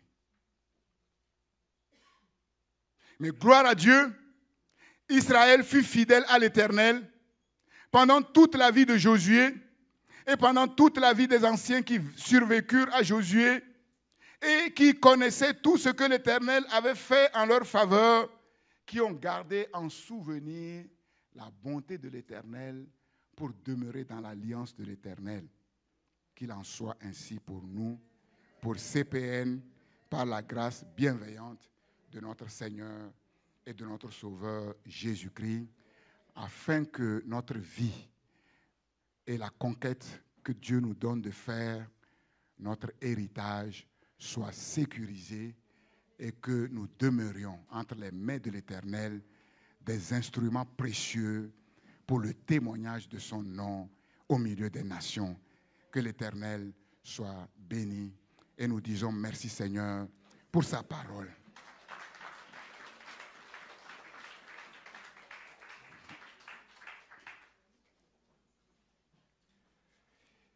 Quelqu'un a-t-il appris quelque chose pendant tout ce temps de la conquête? L'amen là, c'est pas franc. C'est pas franc. Hein? C'est pas énergique. C'est pas fervent. Normalement, vous devez vous lever et crier vraiment devant l'Éternel un véritable amen. Dieu ne vous a pas donné un enseignement. Pendant 3 mois, Dieu vous a impacté. Donc la réponse que vous devez donner doit être à la hauteur de toutes les richesses que Dieu vous a données pendant cette conquête. Et maintenant, nous allons prier. Nous restons debout et nous allons prier. Le premier sujet de prière, Josué dit, vous avez vu tout ce que l'Éternel, votre Dieu, a fait à toutes ces nations devant vous. Car c'est l'Éternel, votre Dieu, qui a combattu pour vous. Nous voulons maintenant remercier le Seigneur. Nous voulons dire à Dieu, nous sommes reconnaissants. Nous avons vu, malgré les temps difficiles, ta main à l'œuvre dans nos vies. Depuis notre naissance jusqu'à ce jour, des millions de personnes sont décédées. Depuis la crise du Covid-19, beaucoup sont morts. Mais grâce à toi seul, nous sommes en vie. Et nous reconnaissons que c'est toi qui as combattu pour nous tous nos ennemis. Et c'est toi qui continueras de combattre pour nous. Remercie le Seigneur maintenant. Remercie le Seigneur. Rends grâce à Dieu. Rends grâce à Dieu pour ses œuvres. Remercie le Seigneur pour sa bonté. Remercie le Seigneur pour sa fidélité.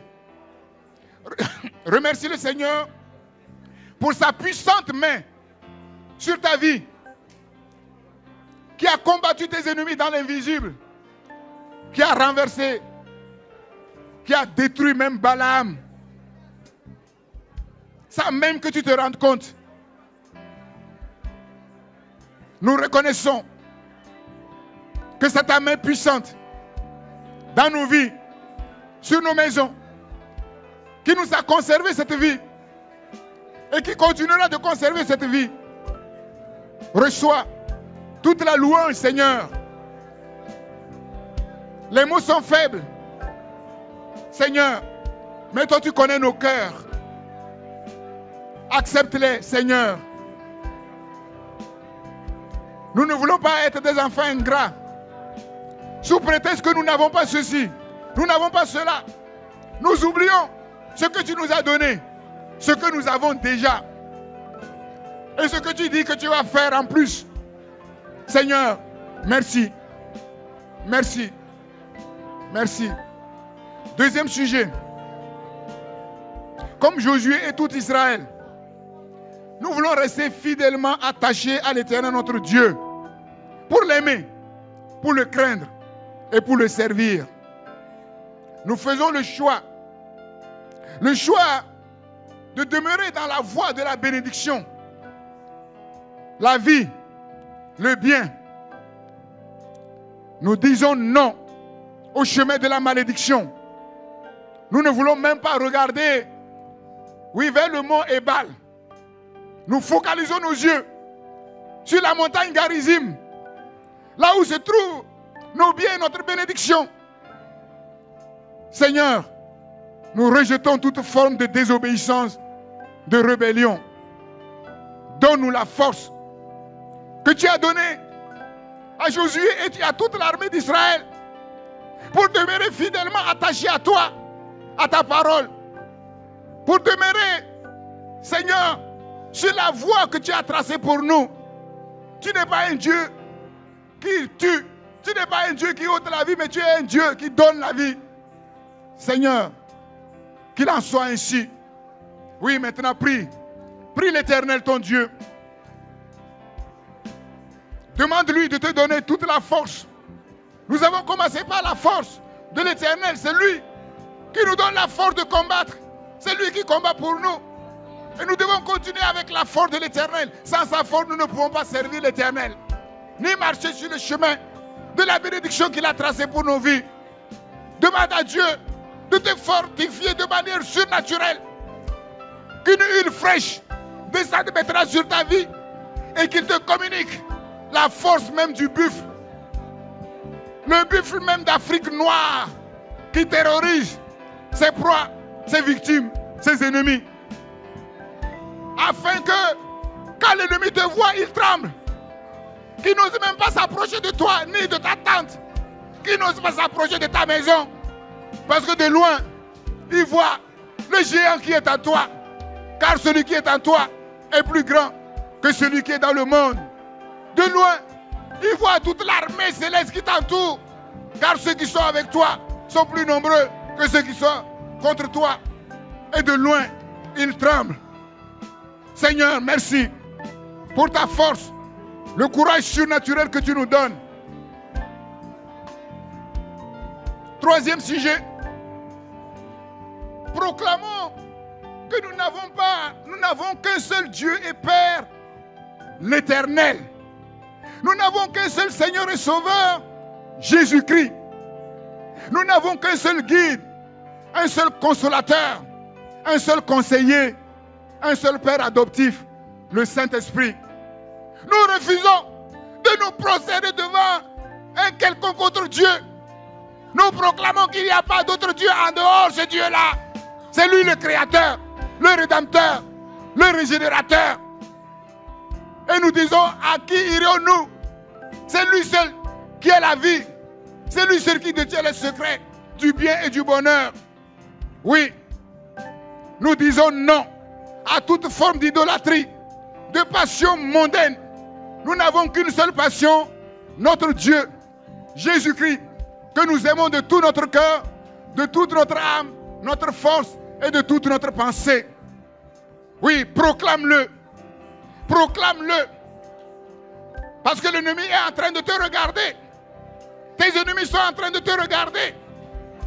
Affiche-toi clairement. Positionne-toi clairement et radicalement. En proclamant devant la terre et devant le ciel. Nous n'avons pas d'autre Dieu. Nous n'avons pas d'autre Père que l'Éternel. Nous n'avons pas d'autre Sauveur que Jésus-Christ. D'ailleurs, il n'y a qu'un seul médiateur entre Dieu et les hommes, Jésus-Christ. Nous n'avons qu'un seul guide, un seul véritable coach, un seul véritable conseiller, père adoptif, qui est venu remplacer Jésus sur la terre, le Saint-Esprit. Nous disons non à toute forme d'idolâtrie. Nous disons non aux passions débridées du monde.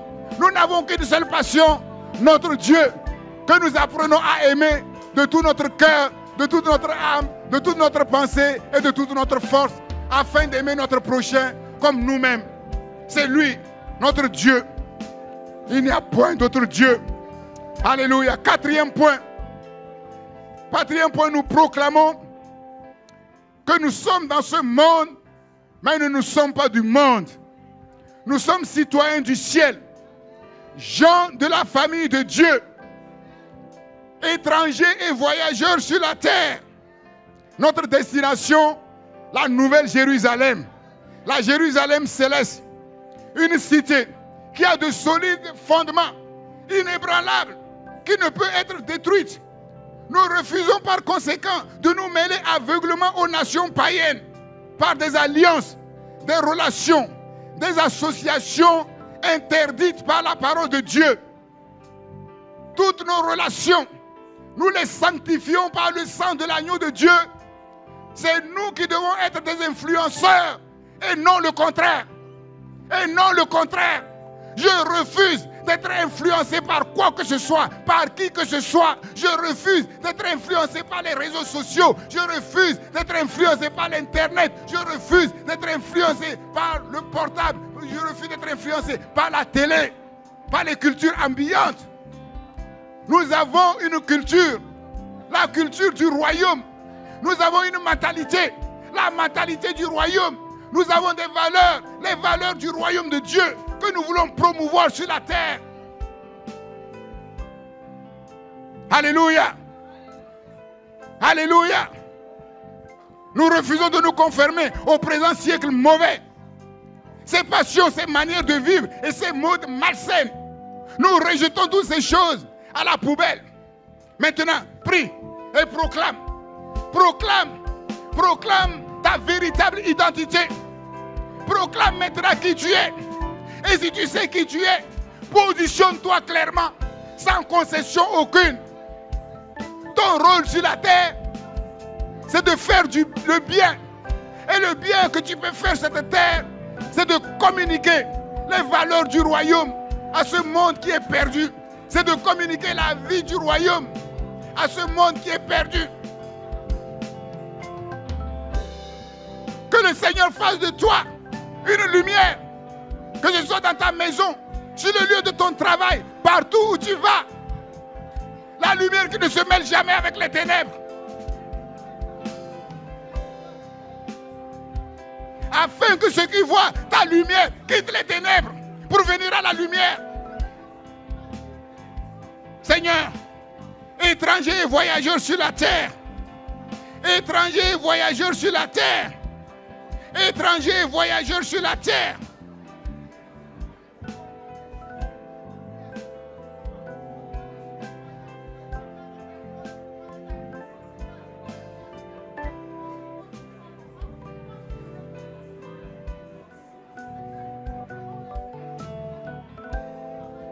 Tu ne peux pas voir ni imaginer ce que Dieu est capable de faire dans ta vie jusqu'au jour où tu te positionnes clairement pour lui, dans sa lumière, dans son camp. Comment ce Dieu va te communiquer les ressources d'en haut surnaturelles, cette surcapacité divine pour te faire gravir les montagnes jusqu'au sommet les plus élevés. Ce ne sera ni par ton arc, ni par ton épée. Mais positionne-toi clairement. Seigneur, merci.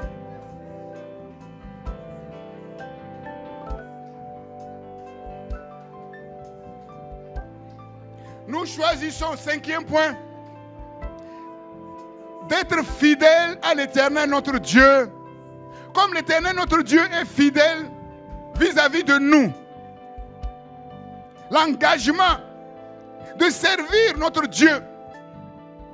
L'obéissance inconditionnelle à la parole de Dieu, comme nous l'avons vu, Josué. Cette obéissance aveugle qui libérait toute la puissance du Saint-Esprit au travers de la parole qu'il a reçue.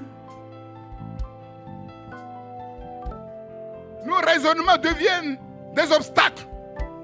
Parce que nous ne pourrons jamais comprendre à fond l'œuvre de Dieu.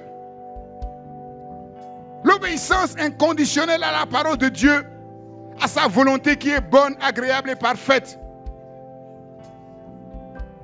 Nous restons entièrement mobilisés dans le combat de la conquête individuelle pour non seulement garder ce que Dieu nous donne, mais étendre nos limites. Toujours étendre nos limites.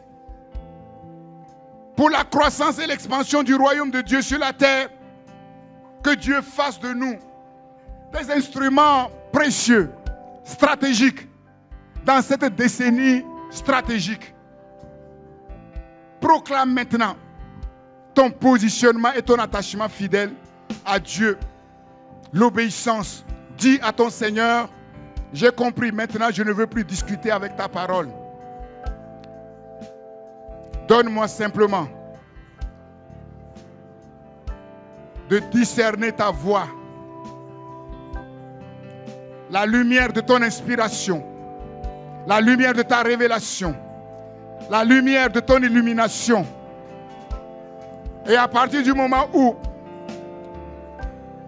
il est attesté que cette parole vient de toi, je ne veux pas discuter, je ne veux pas raisonner. Si tu veux m'expliquer, tu m'expliques. Mais si tu ne veux pas m'expliquer, moi je choisis. Je choisis le chemin de l'obéissance inconditionnelle. Car tu es le Dieu de vérité. Tu ne mens point. Tu n'as jamais menti à quelqu'un et tu ne mentiras jamais. Seigneur, je veux obéir à ta parole. Ça me détourne ni à gauche ni à droite, Seigneur.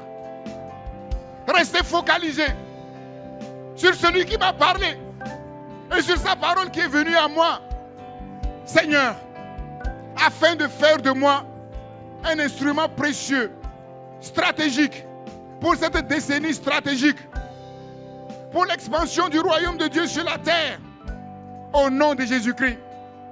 6e, proclamons que c'est maintenant notre saison. C'est ma saison. Conformément à la parole de Dieu, je proclame que c'est ma saison.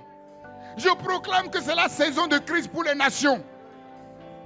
Nous proclamons l'accomplissement de toutes les bonnes paroles que l'Éternel nous a données maintenant.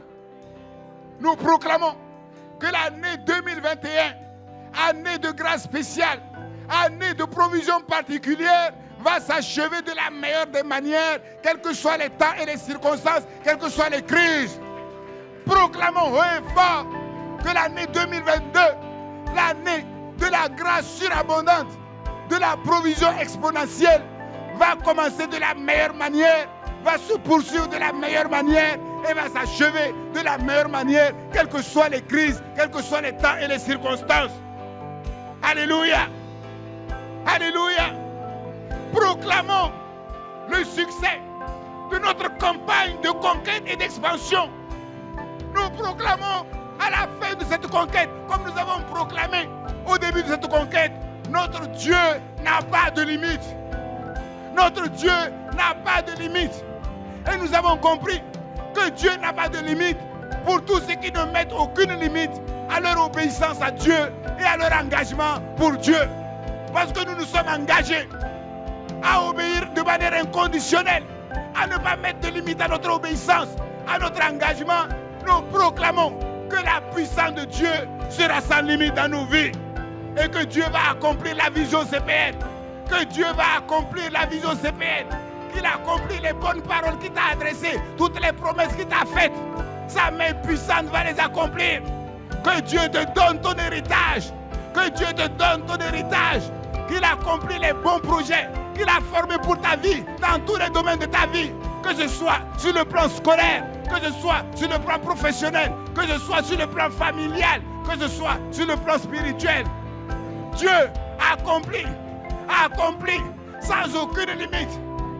Oui, les bons projets qu'il a formés dans ta vie, afin que toi aussi, tu jouisses du repos, que tu jouisses des richesses de Dieu, et que ceux qui te voient vivre, voient vraiment que l'Éternel que tu sers est un Dieu bon, c'est un Dieu bienveillant, c'est le bienfaiteur. Quand il donne, il ne compte pas, il n'est ni pauvre, ni avare. Quand il donne, il donne, il donne, il donne. Sa signature, c'est l'abondance. C'est l'abondance. Proclame que Dieu veut le meilleur pour toi. Dieu accomplit ta destinée parmi les nations. Dieu amène sur ta vie l'élévation, le succès, la richesse, l'abondance, l'excellence et la gloire. Le meilleur de Dieu pour toi, sans aucune limite. Parce que tu ne mets aucune limite à ton Dieu. Alléluia. Crois-le. Proclame-le. Les crises ne pourront rien faire devant cela. Les temps ne pourront rien faire selon cela. L'ennemi ne pourra rien faire devant cela. Il vient contre toi avec ses chars de feu. Dieu va les enliser. Dieu va les détruire. Il est Dieu. Il est Dieu. Il est Dieu en haut dans le ciel.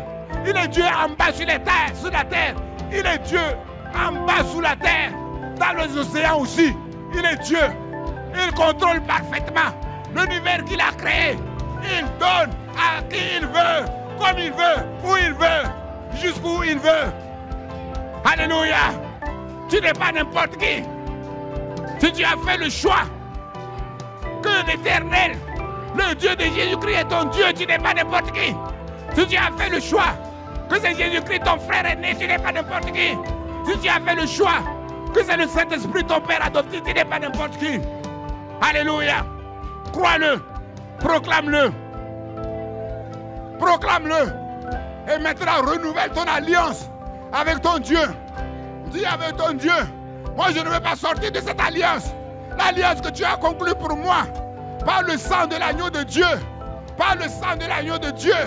Et qui est sécurisé en tout point, qui est garanti en tout point par le sang de l'agneau de Dieu. Le sceau du sang de l'agneau de Dieu qui garantit cette alliance à ma faveur. Je ne vais pas en sortir. Je vais demeurer dans cette alliance. Et je renouvelle aujourd'hui mon alliance avec toi, mon engagement avec toi. Seigneur, oui, ne permets pas que mon pied, que mes orteils sortent du cadre de cette alliance, Seigneur. Seigneur, manifeste ta gloire. Manifeste ta gloire. Que les nations voient. Que les nations voient ce que j'ai vu. Ce que tu m'as donné. Ce que tu as fait pour moi. Et que personne ne reste indifférent. Fais de moi un dominateur. Fais de moi un dominateur. Fais de moi un influenceur. Et que personne ne puisse dominer sur moi. Ne puisse m'influencer, Seigneur. La lumière est le sel de la terre. La lumière est le sel de la terre. Merci Seigneur. Merci Seigneur. Prions pour nos enfants. Pour tous les enfants de CPN. Prions pour tous les enfants de CPN. Les enfants, levez-vous, venez devant. Que tous les enfants qui peuvent marcher viennent devant, sur le devant. Venez. Et les enfants qui sont dans les maisons, levez-vous. Levez-vous devant Dieu. Nous allons les porter au trône de la grâce de Dieu. Nous avons vu comment la troisième génération a été déconnectée. Nous prions afin que nos enfants ne déconnectent pas. Au nom de Jésus-Christ. Que la grâce particulière de Dieu soit sur leur vie. Que Dieu voie leur vie. Ceux qui sont là, ceux qui ne sont pas là. Ceux qui ont pris un mauvais chemin, il est capable aussi de les ramener sur le bon chemin. Ne t'inquiète pas pour cela. Porte-le simplement au trône de la grâce de Dieu. Et que Dieu fasse en sorte que toutes choses concourent à son bien. Et que les projets que Dieu a formés sur leur vie, qu'ils puissent les accomplir. Que Dieu puisse les prendre en compte dès maintenant. Qu'il envoie à chacun une expérience à leur niveau. Oui, une expérience qui va impacter leur vie dès à présent. Dès à présent, le Saint-Esprit est capable d'impacter leur vie. Portons-les maintenant au trône de la grâce de Dieu. Seigneur, nous portons tous nos enfants. Les enfants qui sont là, les enfants qui ne sont pas là. Nous les portons au trône de la grâce de Dieu. Seigneur, regarde-les. Comment ils sont beaux, Seigneur. Comment ils sont mignons. Oui, nous interdisons à Satan de les prendre ou de prendre les meilleurs parmi eux pour aller servir Nebuchadnezzar dans ses palais, Seigneur. Mais qu'ils puissent servir l'Éternel dans les grands palais du roi des rois, du Seigneur des seigneurs. Père, qualifie les seigneurs à la hauteur, oui, de leur destinée particulière.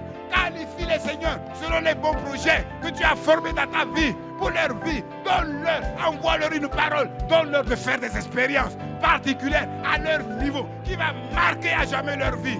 Au nom de Jésus-Christ, merci Seigneur. Merci Seigneur pour ces enfants que tu élèves. Au nom de Jésus. Merci. Vous pouvez retourner à votre place. Remercions le Seigneur. Remercions le Seigneur maintenant. Remercions-le. Lève les mains au ciel. Lève les mains au ciel et remercie ton Dieu pour cette grande campagne de conquête et d'expansion. Les choses que nous avons vues, les choses que nous allons voir. Dis merci à Dieu. Dis merci à Dieu. Remercie-le de tout ton cœur. Et crois que tous les sujets stratégiques que tu as donnés, qui sont dans cette enveloppe, que Dieu les exauce par des miracles, par des signes, par des prodiges, comme il a fait pour Israël. Il ne change pas. Son amour ne change pas. Sa puissance ne change pas. Sa fidélité ne change pas. C'est un Dieu de vérité. Que Dieu nous donne de voir la gloire de Dieu de manière exceptionnelle. Que Dieu agisse en nous par la puissance qui est en nous, la force qui est en nous, infiniment au-delà de toutes nos espérances. Seigneur, Dieu de gloire, merci, merci, merci, merci et encore merci.